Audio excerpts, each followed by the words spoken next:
तो फ्रेंड्स तो काफ़ी टाइम के बाद मैं एक वीडियो बना रहा हूँ और क्योंकि मैं काफ़ी बिज़ी था पिछले 1 डेढ़ महीने से तो वीडियो कोई भी नहीं बना पाया। लेकिन आज हम एक बहुत इम्पोर्टेंट टॉपिक पे डिस्कस करेंगे कि कैंडल क्लोज़ कितना ज़रूरी है। तो चलिए शुरू करते हैं। तो यहाँ पे मैं एक सपोर्ट और रेजिस्टेंस लाइन ड्रॉ कर रहा हूँ। जैसा कि हम सबको पता है कि सपोर्ट और रेजिस्टेंस क्या होता है। एक डिमांड एंड सप्लाई ज़ोन।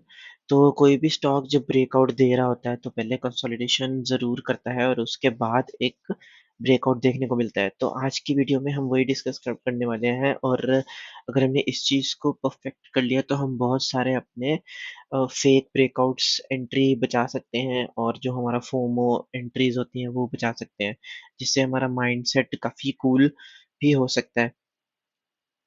तो होता क्या है कि जब मार्केट ये ज़िगज़ैग वे में या किसी भी कंसोलिडेशन में आता है तो उसके बाद हम क्या करते हैं कि अ, जो ब्रेकआउट कैंडल होती है वो डे के बीच में या डे के ड्यूरिंग द डे एक अच्छा हाई बना रहा होता है, ब्रेकआउट दे रहा होता है और बहुत सारे लोग यहाँ पे एंट्री ले लेते हैं।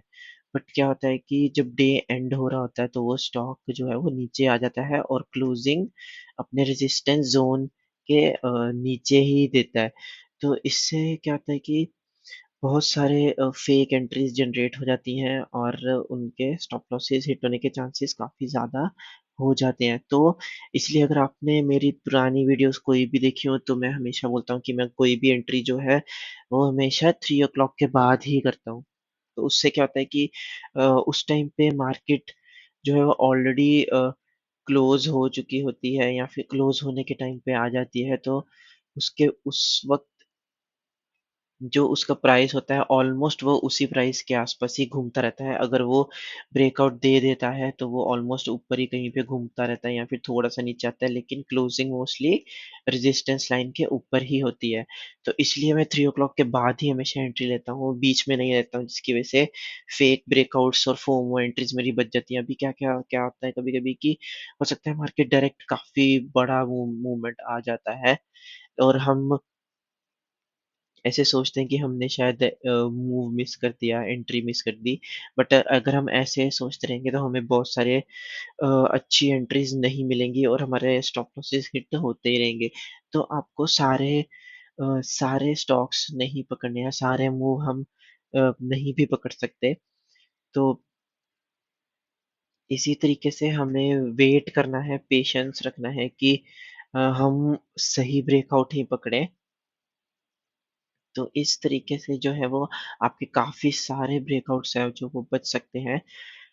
अभी यहाँ पे मेन रीज़न जो मैंने आपको बताया 3 ओ क्लॉक का कि क्योंकि टाइम लिमिट उसके बाद कम होता है तो स्टॉक उस टाइम पे अपना जो पोज़ीशन होता है उस डे का वो बना चुका होता है।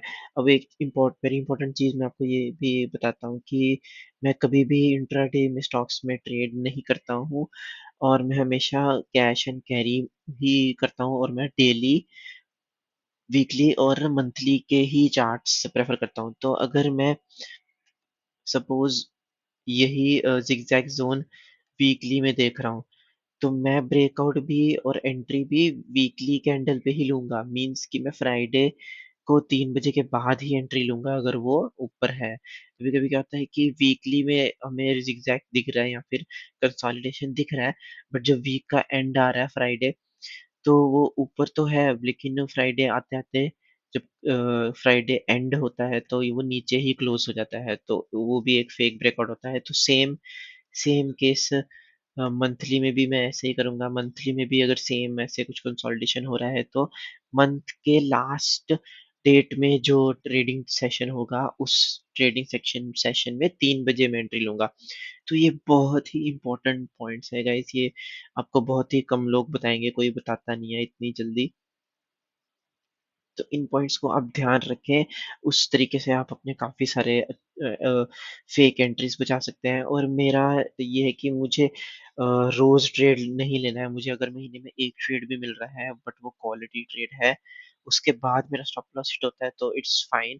बट अगर क्वालिटी ट्रेड नहीं है और ऐसे-तैसे कहीं भी ट्रेड ले रहे हैं तो इट्स नॉट वर्थ इट। तो आई वुड प्रेफ़र कि आप कम ट्रेड लें, लेकिन क्वालिटी ट्रेड्स लें।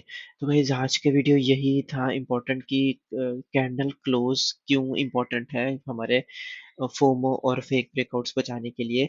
तो आपके लिए होमवर्क है, आप आपके साथ भी ऐसे हुआ होगा तो आप कमेंट करके ज़रूर बताएँ, और अगर आप बैक टेस्टिंग करें और अपने कुछ स्टॉक्स की हिस्ट्री चेक करें तो आपको काफ़ी बार दिखेगा कि ऐसा ऐसा होता है।